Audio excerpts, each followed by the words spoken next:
Hi, my name is Ummu binti Yaakob. My metric number is 273780. I will start the presentation with our partnership business profile. We have decided to have a food type of business with named Delicious Cookies. We sell various type of cookies such as chocolate chips, red velvet cookies, and many more with affordable price, which is Rm22 per jar. Our business started on 1st October 2020 in online mode. This means we are selling online and no physical shop for starting. Next, what is business plan? Business plan is a written document that contains the details of business. Business plan describes the nature of business, sales and marketing strategy, and financial planning. The main objective of business plan is to create the goals and objectives. Business goals and objective is an excellent benchmark to gauge our company's success in an objective way. By achieving the goals and the objective, the business will sustain for a long term and increase the development of business as we have target goals to achieve in business. Aside from that, to raise finance to support development in business. All the financial statements needed for evaluation to raise finance from lenders or bank can be found in the business plan. Next, business plan is important to manage the business effectively by managing the cash efficiently. It is a fundamental for long-term future in the business. Besides, to reposition the business to deal with changing conditions. There is ups and downs in economy, and business industry is the sector that will be affected. Hence, the new business plan is useful to validate new ideas and strategies along with the economic conditions. Lastly, business plan is used to determine the market of our product. Creating the business plan will help us to gain a wider, deeper, and more nuanced understanding of our marketplace as we are doing market analysis.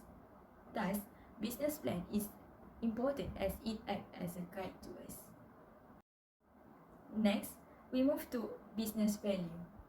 It is a principle and standards in business that will support the company's vision, and every decision business should be aligned with these values.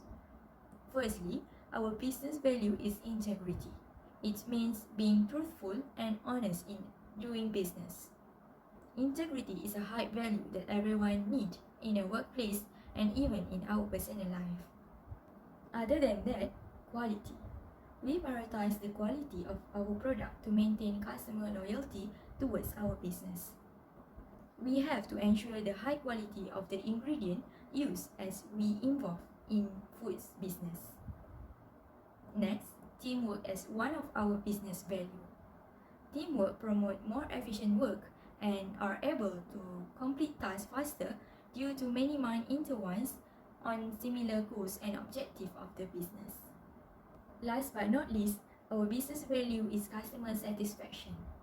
We prioritize this value same as quality. Therefore, we need to maintain customer satisfaction by taste of the cookies so that they feel worth to buy our product with affordable price. Assalamu alaikum wa barakatuh. My name is ABDULMAJEED BOSSAED. My metric number is 266866. As for my part, I'll start from the purpose of the business. So the purpose of Delicious Cookies is to fulfill the market need of cookies. In order to do that, we'll do our best to make sure that we offer the best services to our customers.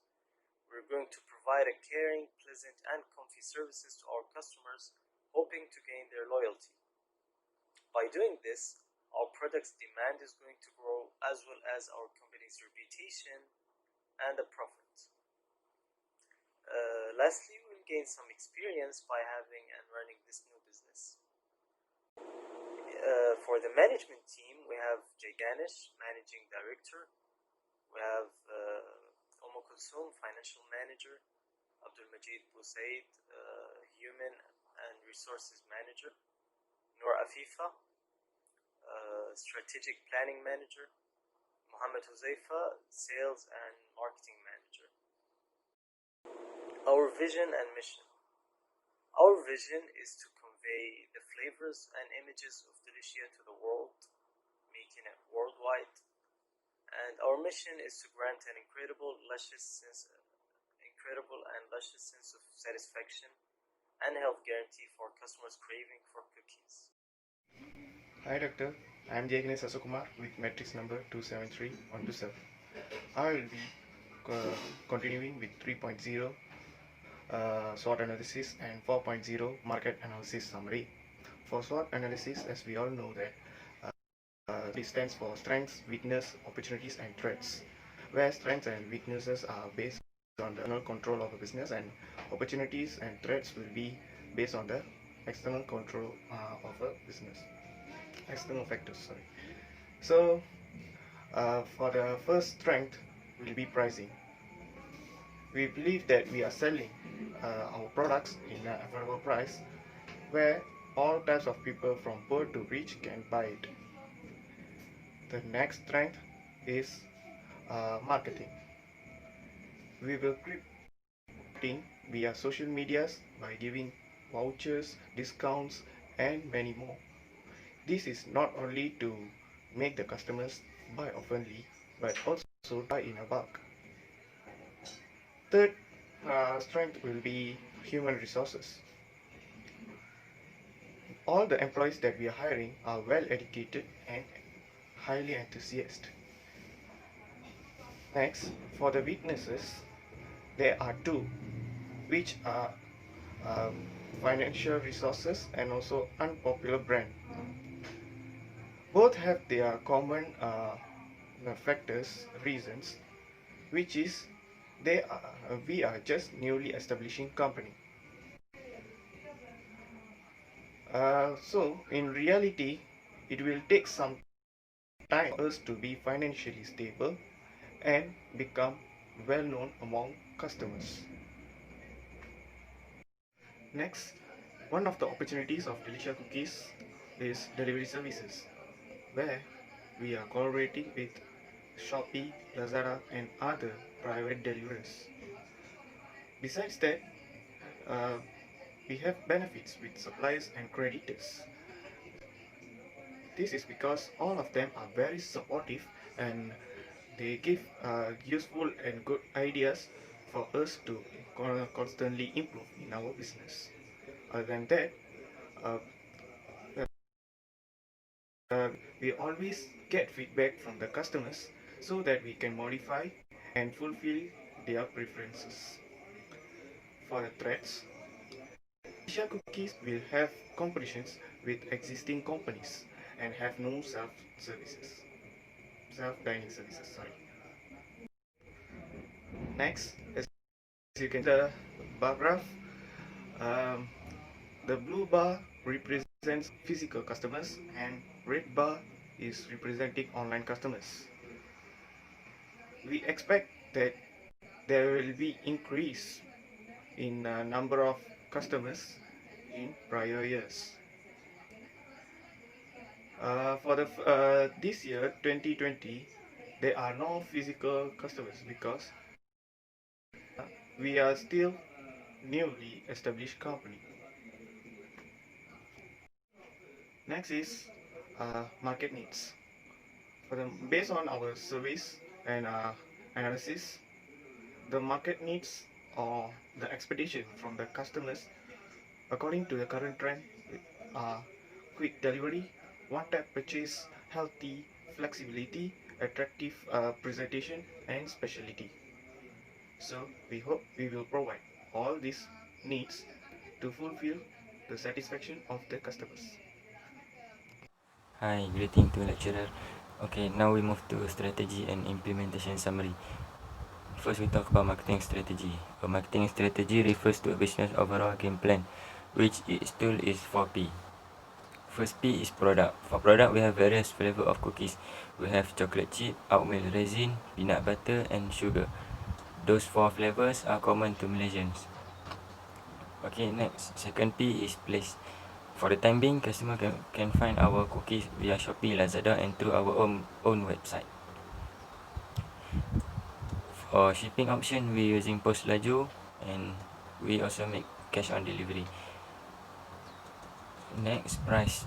We set price for our cookies at RM22 per jar because to make it purchasable by all class of people in Malaysia and at the same time competitive with our others rival cookie seller.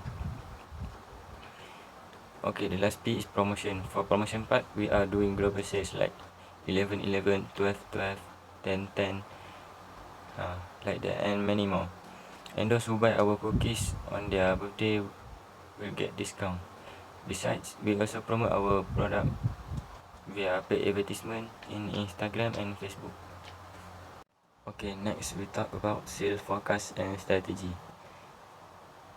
Based on the sales budget that we prepare, we assume that we will sell 400 jar of cookies in October at price of RM22 at a jar.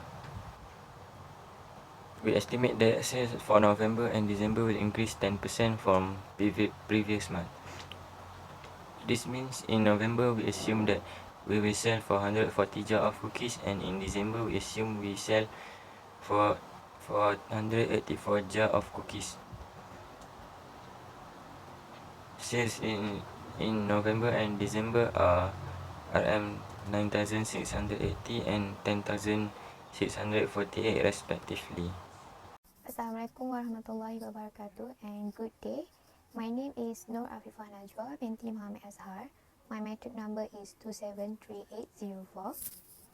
I will continue this presentation for the next content, which is financial plan. Under financial plan, I will start with CVP analysis or break-even analysis. Cost volume profit or CVP analysis is the relationship between cost, sales volume, and profit in order to make a better understanding on how all of these three factors related to each other when one of the factors changes. By doing this analysis can help our business, Delicious Cookies, to set a benchmark like break-even point to sell our products at a level which total revenue exceed total cost. To know the break-even point, BEP, we conduct the break-even analysis by listing our fixed cost, variable cost, and our selling price. Our total fixed cost is RM1,155 ringgit, whereas the total variable cost is RM19 ringgit. We're selling our cookies at RM22 ringgit.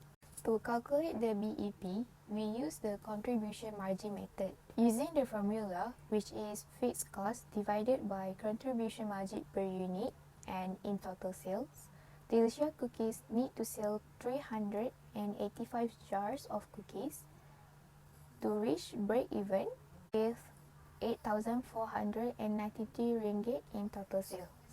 From the BEP, we can also present the relationship of the three factors graphically with CVP graph.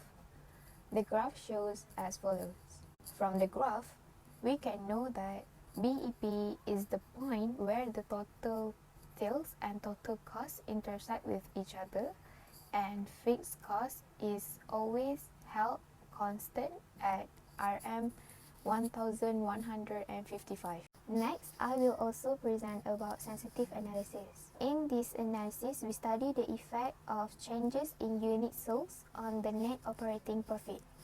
Therefore, we are analyzing the impact of the independent variable, selling price, on the dependent variable, jar sold. By using what-if analysis in Microsoft Excel, helps us to know what happened to the net operating profit if units sold decrease or increase. To analyze the effect, we set our targeted profit for the month as RM300 ringgit. The table below shows the result of the analysis. In order to achieve our targeted profit, 300 ringgit, Delicious Cookies need to sell 485 units with the selling price of RM22 ringgit held constant. This means Delicious Cookies need to sell above the break-even point with 385 units selling at RM22 ringgit, which highlighted in yellow. As a conclusion, the sensitivity analysis is to analyze the effect of all of the CVP factors, cost and sales volume, if one of them changes, and how it can affect the net profit of a business. That's all from me. I'll pass this presentation for my next group member. Thank you. So here is our projected profit and loss for the period of October until December 2020. Our sales revenue for these 3 months is 40,062 ringgit with 1,821 jars of cookies, and our net profit is 1,988 ringgit. Next is our projected cash flow. We managed to get a positive cash flow for these 3 months as our revenue is more than expenses. Then we have the projected balance sheet as of December 2020. We have the current assets, cash 3,015 ringgit. We have the inventory 108 ringgit. Total assets 3,123 ringgit. And then we have the current liability payable 500 ringgit. Then owner's equity capital 625 ringgit. Net profit 1,998 ringgit. Total owner's equity 2,623 ringgit. And total liability and owner's equity, just like total assets, 3,123 ringgit. Lastly, we have the business ratios. For the liquidity ratio, we have the current ratio, which is current assets divided by current liabilities. So Delicious Cookies has 6.246 in current assets for every 1 ringgit in current liabilities. For the quick ratio, we deduct the inventory from the current assets and then we divide it by the current liabilities. And then after we do the calculations, the quick ratio is 6.03 times. So for every 1 ringgit in current liabilities, this business has 6.03 ringgit of quick assets to pay for it. And then we have the activity ratio, inventory turnover, cost of goods sold divided by inventory, so which is going to be equals to 202 times. We have the leverage ratio, the debt ratio, which is total liabilities divided by total assets. So this business has 16.01% debt. And profitability ratio, profit margin, net income divided by sales. This business generated less than 9.09% in profit for every 1 ringgit in sales. And that's all for my part.